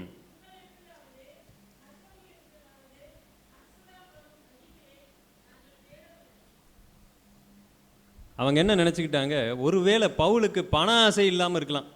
ஏன்னா நிறைய பேருக்கு பணம் இருக்கும் சில சமயம். ஆனால் அவங்களுக்கு என்ன போதை இருக்குன்னா, அப்படி அந்த கூட்டத்தின் மத்தியில் அப்படி ஒரு பெருமையாக அப்படி இருக்கும் பொழுது அவங்களுக்கு அந்த போதை இருக்கலாம். அதையும் டச் பண்ணுறாருங்க அவர். எங்களுக்கு பண ஆசையும் இல்லை, பண ஆசை இருந்தால், பொருளாசை இருந்தால் உங்கள்கிட்டையும் அதே மாதிரி இச்சகமான வார்த்தைகளை சொல்லி நான் வரவழைத்திருப்பேன். ஒருவேளை நீங்கள் நினைக்கலாம், கொஞ்சம் இவர் கூட்டத்தை சேர்த்து பெருமையாக நடக்க விருப்பப்படுவாரோ? உங்கள் மத்தியில் இருந்த பொழுது அவர் என்ன சொல்லுகிறார் பாருங்க. உங்களிடத்திலேயோ மற்றவர்களிடத்திலேயோ மனுஷரால் வரும் மகிமையை நாங்கள் என்ன செய்யலை? தேடலை. நீங்க எங்களுக்கு மரியாதை கொடுத்து நடத்த வேண்டும் அப்படின்னு எந்த ஒரு இடத்துலையும் நாங்கள் எதிர்பார்க்கல. நாங்கள் ஏதோ பெரிய ஆட்கள், வானத்திலிருந்து குதித்து வந்தவர்கள், எங்களை இப்படித்தான் ட்ரீட் பண்ணணும்னு உங்ககிட்ட நாங்கள் நடத்தலை. அந்த அளவுக்கு தாழ்மையாக நாங்கள் இறங்கி உங்களா நாங்கள் செயல்பட்டோம். நல்லா யோசிங்க. மிஷினரிமார்கள் இங்கே வந்த பொழுது அவங்க லைஃப் ஸ்டைலில் பக்கத்தில் யாரையுமே வரவிடாமல் இருந்திருந்தா எப்படி இங்கே இருக்கிற மக்கள் எல்லாம் போய் சந்திச்சிருப்பாங்க? அந்தந்த வீட்டில் இன்னைக்காவது வீடுகளில் தரை இருக்கிறது, டைல்ஸ் போட்டிருக்கிறோம், சிமெண்ட் போட்டிருக்கிறோம், என்னத்தையோ ஒன்று பண்ணி வச்சிருக்கிறோம். அன்னைக்கெல்லாம் இது எதுவுமே கிடையாது. இவர்கள் எல்லாம் அவங்க வீட்டுக்குள்ளே போயிருப்பாங்க, கறி அடுப்பு அங்கே எரிஞ்சுக்கிட்டு இருக்கும். அவங்க கொடுக்குற காப்பியில் பார்த்தீங்கன்னா கறி தான் மிதக்கும். இப்போவே பல இடங்களில் நாங்கள் செல்லும் பொழுது அப்படி நாங்கள் பார்த்துருக்கிறோம். அவங்க அப்படியே எடுத்துகிட்டு வந்து கொடுப்பாங்க. அந்த கறி எல்லாம் மிதந்து அப்படியே அங்கங்கே இருக்கும். நீங்கள் எப்படி குடிப்பீங்க? நான் யோசித்து பார்த்துருக்கிறேன், மிஷினரிமார்கள் என்ன செஞ்சுருப்பாங்கன்னு யோசித்து பார்க்க. குடிச்சிருப்பாங்க, இல்லாட்டி அவங்களோட பழக முடியாது. இன்றைக்கு ஊழியங்கள் கெத்து ஊழியங்களாய் மாறி இருக்கிறது. ஆனால் அது வெத்து ஊழியங்களாய் இருக்கிறது. புடைசூழ ஊழியர் வரணும், புடைசூழ செயல்பட வேண்டும், அவ்வளவு எளிதில் அவர்களை அணுக முடியாது என்ற மாயத் தோற்றங்கள் உருவாகி இருக்கிறது. இது மனுஷரால் வருகிற மகிமை அன்பானவர்களே. இதையெல்லாம் பார்க்கும்போது வெளியில் இருக்கிறவங்க நம்மளை பற்றி என்ன நினைக்கிறாங்க தெரியுங்களா? இவர்கள் மதவாதிகள், ஸ்பிரிச்சுவல் லீடர்ஸ். ஆன்மீகவாதத்திற்கும் மதவாதத்திற்கும் இதுதான் வித்தியாசம். ஆன்மீகத்தில் இருக்கிறவங்களை எப்போ வேண்டுமானாலும் அணுக முடியும். நீங்கள் அணுகக்கூடியவர்களாக இருக்கிறீங்களா? நான் போதகர்களை மட்டும் சொல்ல, விசுவாசிகளை உங்களை சொல்கிறேன். உங்கள் பக்கத்து வீட்டில் இருக்கிறவங்க தைரியமாக உங்களை வந்து அணுக முடியுமா? எனக்கு தெரிஞ்சு எல்லா இடத்துலையும் பக்கத்து வீட்டில் இருக்கிறவங்க தான் எளிமையாக இருக்கிறாங்க. ஆனால் நாம் என்ன பண்ணிட்டு இருக்கிறோம்? மக்களை ஆதாயப்படுத்துவதற்கு இங்கே வந்து உட்காந்துருக்கணும். இல்லை பிரதர், அங்கே சாக்கடை சண்டை இருக்குது, அவங்க மரம் இந்த பக்கம் வந்துடுது, பாருங்க தென்னங்காய் இங்கிட்ட வந்து விழுந்துருச்சு, முருங்காய் இந்த பக்கம் விழுந்துருச்சு, அது விழுந்துருச்சு. கரெக்டு. இவ்வளவு இடைஞ்சல்களுக்கு மத்தியில் தான் நீங்கள் சமாதானத்தை தேடணும். வசனம் என்ன சொல்லுது தெரியுங்களா? கோணலும் மாறுபாடுமான சாந்ததியின் நடுவில் உங்களை கொண்டு வந்து உட்கார வச்சாச்சு. ஒரு டாக்டரை கொண்டு போய் எங்கே உட்கார வைக்கணும்? நீங்களே சொல்லுங்கள். ஒரு டாக்டரை கொண்டு போய் எங்கே உட்கார வைக்கணும்? கரெக்டு. எங்கே? வியாதியஸ்தர் மத்தியில் தான் யார் தேவை? அவர். என்னங்க எங்கே பார்த்தாலும் வியாதிஸ்தராக இருக்கிறாங்க. I don't like it. எங்கே பார்த்தாலும் வியாதிஸ்தர். யோ நீ டாக்டரு, எங்கே பார்த்தாலும் யார் இருப்பா? வியாதிஸ்தர் தான் இருப்பாங்க. அதுதான் உனக்கு கொடுக்கப்பட்ட வேலை. ஐயையோ இங்கெல்லாம் நான் இருக்க மாட்டேன், எல்லாம் நல்லா இருந்தா அப்புறம் நீங்கள் எதுக்கு? கோணலும் மாறுபாடுமான சந்ததிக்கு தான் யாரு? நீங்களும் நானும். அதனால தான் அங்கிருந்து அவங்க இங்கே வந்தாங்க. இங்கே வாழ்வாதாரத்தை மாற்றணும்னு நினைச்சாங்க, கல்வி அறிவை கொடுக்கணும்னு நினைச்சாங்க. எவ்வளோ பிரச்சனைகளை சந்திச்சிருப்பாங்க. இன்னைக்கே சிலரை ஸ்கூலுக்கு அனுப்ப முடியலைங்க. எங்கள் வீட்டு பக்கத்துலேயே பிள்ளைங்க சுற்றிக்கிட்டு தெரியுது ஸ்கூலுக்கு போகாமல். நான் பார்த்தாலும் என்னடா நீங்களாம் ஸ்கூலுக்கு போகிறது இல்லையானா என்னை பார்த்தா தெரிச்சு ஓடுறானுங்க. என்னடா இவன் பாட்டுக்கு நம்மளை ஸ்கூலுக்கு போகலன்னா கேள்வி கேட்டுக்கிட்டு இருக்கிறான்னு ஓடுறாங்க. இந்த காலகட்டத்தில் மிஷினரிகள் வரும்போது எப்படி இருந்திருக்கும்? எங்கள் அம்மா ஸ்கூல் டீச்சர். அவங்க ஸ்கூலில் இருக்கும்போதெல்லாம் யாருமே ஸ்கூலுக்கு வர மாட்டாங்க. இவங்க வேலை என்ன தெரியுங்களா? எண்ணெய் பாட்டில், நான் தான் போய் எண்ணெய் வாங்கி கொடுக்குறது, எண்ணெய் பாட்டில் வாங்கி வச்சுக்கிட்டு இந்த ரப்பர் பேண்டை வாங்கி கொடுக்குறது, இந்த ஸ்கூலுக்கு வரக்கூடிய சொல்லி கொடுக்குறதெல்லாம் அப்புறம் தாங்க. அவங்களுக்கு வந்தால் எண்ணெயை தேய்ச்சி விட்டு சடை போட்டு விடுறது தான் எங்கள் அம்மாவுக்கு வேலை. அப்புறம் இந்த டெஸ்ட்டு வைக்கிறது, படிக்கிறதெல்லாம் எப்படி? ஸ்கூலுக்கே வர மாட்டாங்க. அவங்களுக்கு போய் டெஸ்ட்டு வச்சா எப்படி வருவாங்க? வீடு வீடாக போய் எல்லாரையும் கூப்பிட்டு உட்கார வச்சு டெய்லி மிட்டாய் வாங்கி கொடுக்கணும், என்னென்னமோ கொடுக்கணும். இந்த ஸ்கூலில் என்னையை சேர்க்க மாட்டேங்கிறாங்களே, எனக்கு ஒரு வருத்தம் இருக்கும். அது வேறு விஷயம். நம்மளை அங்கே ஸ்கூலுக்கு போனால் அடி பயங்கரமாக வெளுத்துக்கிட்டு இருப்பாங்க. ஆனால் கிராமத்தில் இருக்கிறது எப்படி இருக்குது பாருங்க. அந்த மாதிரி தான் மிஷினரிமார்கள் வந்தபோது இருந்துச்சு. அவங்கள ஏற்று சண்டை போட்டிருப்பாங்க, எங்கள் இதை மாற்ற வந்துட்டேன்னு சொல்லி இருப்பாங்க, எங்களை அடக்குமுறையை நீ வந்து என்ன சொல்கிற மாத்திரன்னு சொல்கிறாங்க. கணவன் செத்து போனா மனைவியை கொண்டு போய் வச்சு தீயை எரித்து பயபக்தியாக எரித்து கொண்டுட்டு வந்தோம்.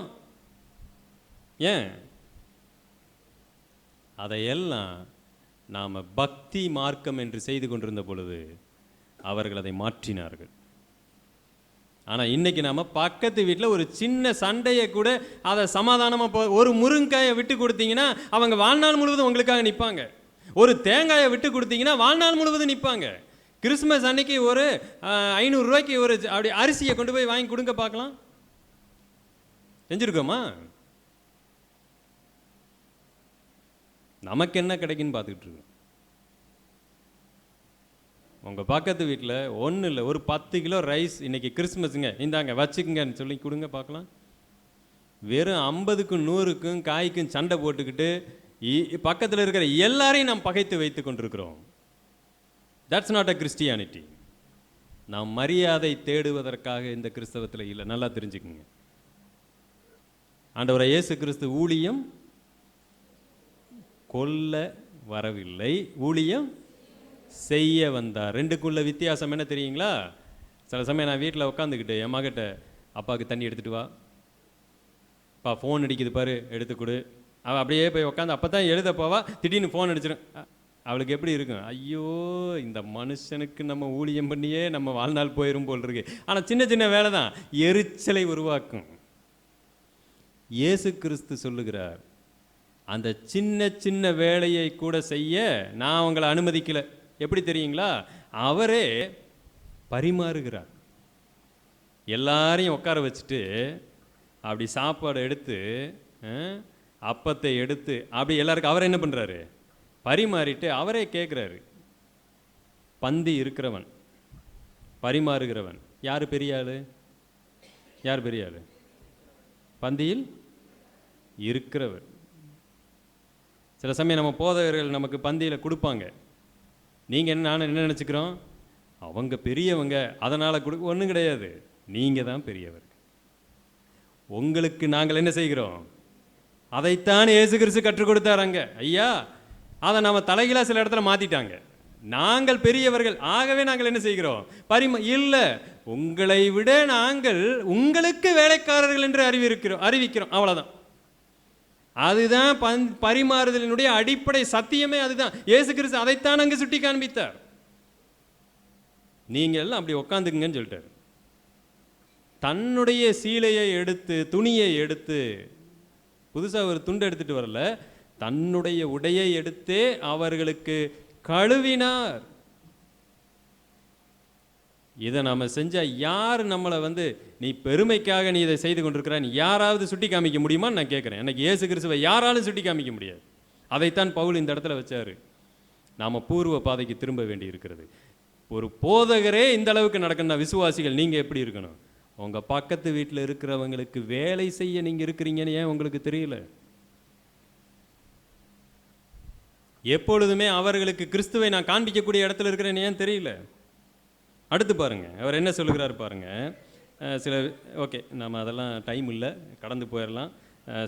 ஒரே சில வசனங்க, டைம் ஆயிடுச்சு. 9வது வசனம்.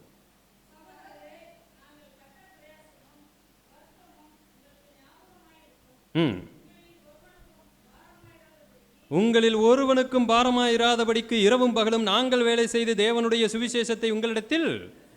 இது எதை காண்பிக்குதுன்னா, உங்களால் நாங்கள் எப்பயுமே ஆதாயத்தை அடைந்து கொண்டு இருப்போம் என்கிற ஒன்றை அவர் என்ன செய்யவில்லை? காண்பிக்கல. நீங்கள் எப்பொழுதுமே எங்களுக்கு ஆதாயத்திற்காக இருக்கிறீர்கள் என்ற அந்த அடிப்படையில் இல்லை. 24 hours விசுவாசிகள் உங்களை வச்சுக்கிட்டு நாங்கள் பெரிய ஆளாய் போய் விடுவோம் என்ற அந்த மனநிலைமையையும் அவர் உருவாக்கலை. ஆனால் விசுவாசிகளிடத்தில் அவங்க காணிக்கையை பெற்றிருந்தார்கள். ஒரு இடத்துல ரொம்ப அழகாய் பவுல் எழுதுகிறார், பரிசுத்த ஆவியானவர் நமக்கு வெளிப்படுத்துகிறார். பரிசுத்தவான்களுக்காக சேகரிக்கப்படும் இந்த பணம் அவர்களால் ஏற்றுக்கொள்ளப்படும்படிக்கு அவங்க வேண்டிக் கொள்ளுங்க. அப்படின்னா என்ன அர்த்தம்னா, அவங்க எப்படியாவது இவங்க என்ன செய்யணும்? ஏற்றுக்கொள்ளணும்.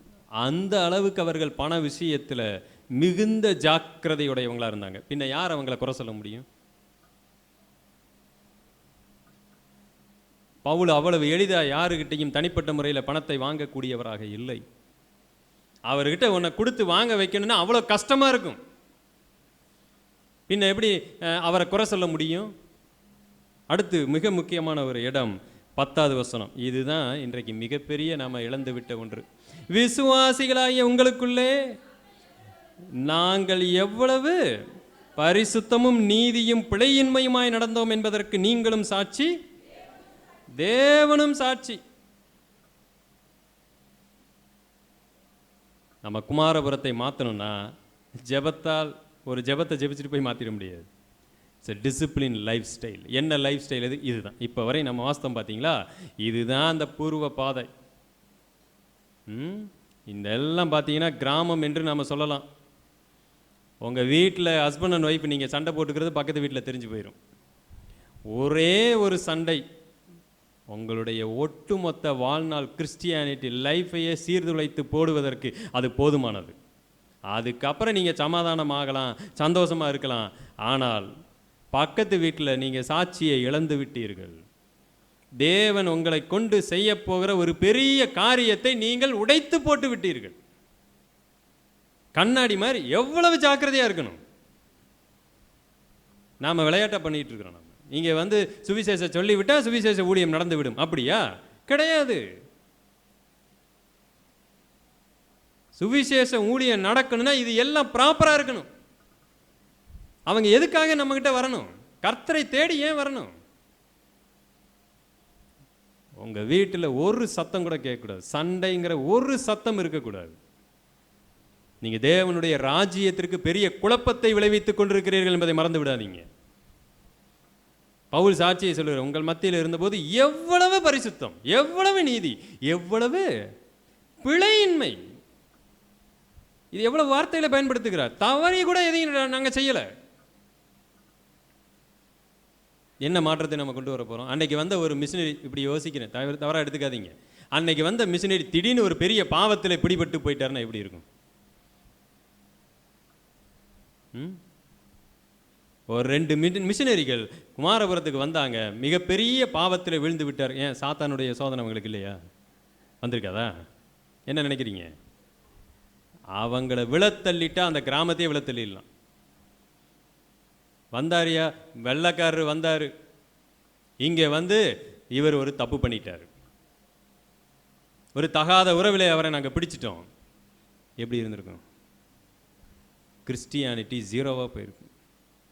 புரியுதா?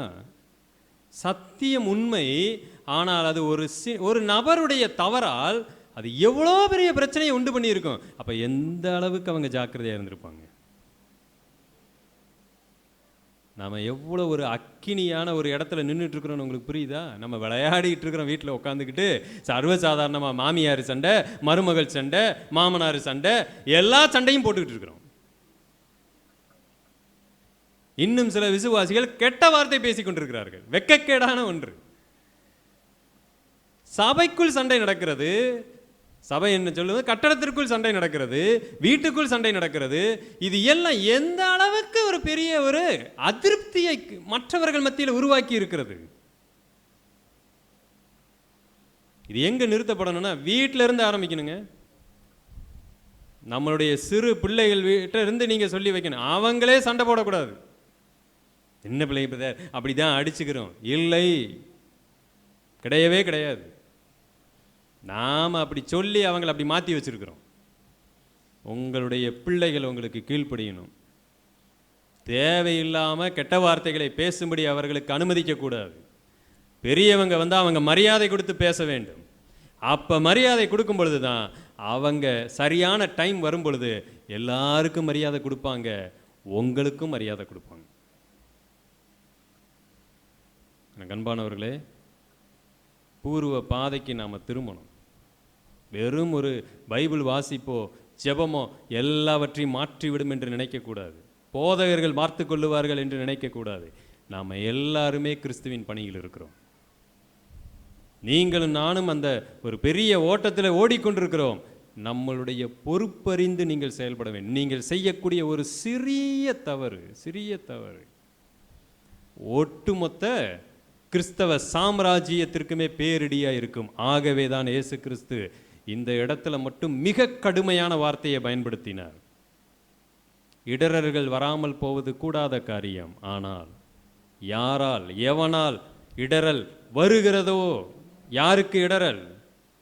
இந்த பூமியில் ஒரு சிறிய நபர், கர்த்தரை அறியாத யாராவது ஒருத்தர் உங்கள் லைஃப்பை பார்த்து இதுக்கு நான் ஏன் மார்க்கத்திலே இருந்துடலாம் யா அப்படின்னு நினைக்கும்படி நீங்கள் நடந்து விட்டால் நீங்கள் அவருக்கு எப்படிப்பட்டவர்கள்?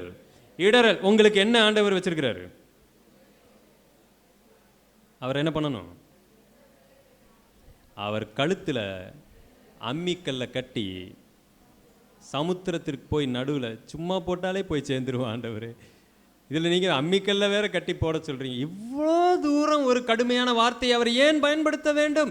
பிகாஸ் நம்ம அவ்வளோ சீரியஸான ஒரு தேவ ராஜ்ய பணியில் ஈடுபட்டிருக்கிறோம் என்பதை மறந்து விடாதீர்கள். பூர்வ பாதைக்கு திரும்பணும். வேற யாரையும் பார்க்காதீங்க. நீங்கள் இடரல் உண்டாக்காம சபையை, சபையில் உங்கள் குடும்பத்தை பாதுகாத்து கொள்ளுங்கள். அப்படி நடந்தால் என்ன நடக்கும் தெரியுங்களா? இதெல்லாம் நடந்தால் ஒன்று நடக்கும். என்ன நடக்கும்? கடைசியாக 12வது வசனம் 13வது வசனம், தகப்பன் தன் பிள்ளைகளுக்கு சொல்லுகிறது போல நாங்கள் உங்களில் ஒவ்வொருவனுக்கும் புத்தியும் தேறுதலும் எச்சரிப்பும் சொன்னதை அறிந்திருக்கிறீர்கள். ஆகையால், இவ்வளவு நாங்கள் சொன்னதுனால, செஞ்சதுனால, ஆகையால் நீங்கள் தேவ வசனத்தை எங்களாலே கேள்விப்பட்டு ஏற்றுக்கொண்ட போது அதை மனுஷர் வசனமாக ஏற்றுக்கொள்ளாமல் தேவ வசனமாகவே ஏற்றுக்கொண்டதினாலே நாங்கள் இடைவிடாமல் தேவனுக்கு ஸ்தோத்திரம் செலுத்துகிறோம். அப்போ ஒரு தேவ வசனம் உலக மக்களுக்கு சென்று அடைய வேண்டும், ஏற்றுக்கொள்ள வேண்டும் என்று சொன்னால் இவ்வளவு ப்ராசஸ் இருக்கு, இவ்வளவு நடக்கணும். இல்லைன்னா வரமாட்டாங்க, கர்த்தரை அறிய மாட்டாங்க. அப்ப நீங்க கர்த்தருக்கு வழியை ஆயத்தம் பண்ணுகிறவர்களா இருக்கிறீர்களா, இல்ல கர்த்தருக்கு வழியை அடைத்து போடுகிறவர்களா இருக்கிறீர்களா? நம்ம கர்த்தருக்கு வழியை ஆயத்தம் பண்ணுவோம். நம்முடைய திருச்சபைகள் வசனத்திற்காக நின்றவைகள், வசனத்திற்காக போரிட்டவைகள், வசனத்திற்காக உயிரை கொடுத்தவைகள் நம்முடைய திருச்சபைகள். ஒவ்வொரு பரிசுத்தவான்களையும் தயவு செய்து வரலாற்றில் திரும்பி பாருங்க. எல்லாரும் வசனத்திற்காக உயிரை கொடுத்தவர்கள். 95 திசீஸை எடுத்துட்டு போய் மார்ட்டின் லூதர் தன்னுடைய அவர் ஊழியம் பண்ணி கொண்டிருந்த அந்த ஜெர்மானிய சபையிலேயே கதவுல அடிக்கிறார். 95 பாயிண்ட் போட்டிருக்கிறார். இது எதுவுமே வேதாகமத்தில் இல்லை, நீங்கள் அதை ஃபாலோ பண்ணிக்கிட்டு இருக்கிறீங்க, தயவு செய்து இதை குறித்து சந்தேகம்னா என்கிட்ட வந்து கேளுங்கன்னு கதவுல அடிச்சுட்டு வீட்டில் போய் உட்காந்துட்டார். எவ்வளவு தைரியம் பாருங்க.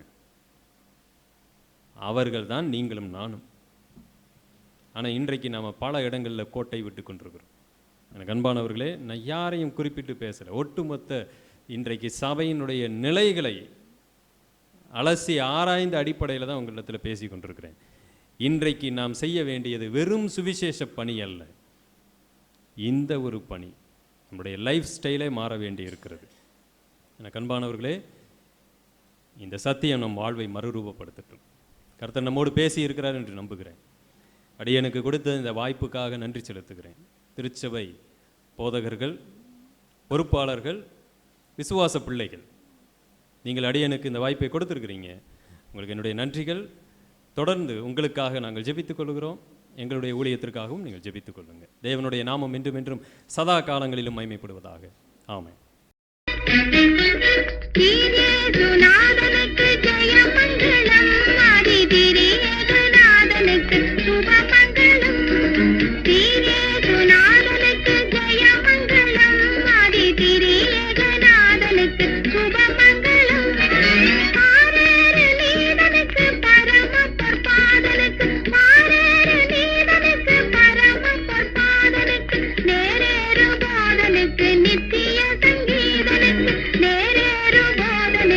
நித்திய சங்கீதனுக்கு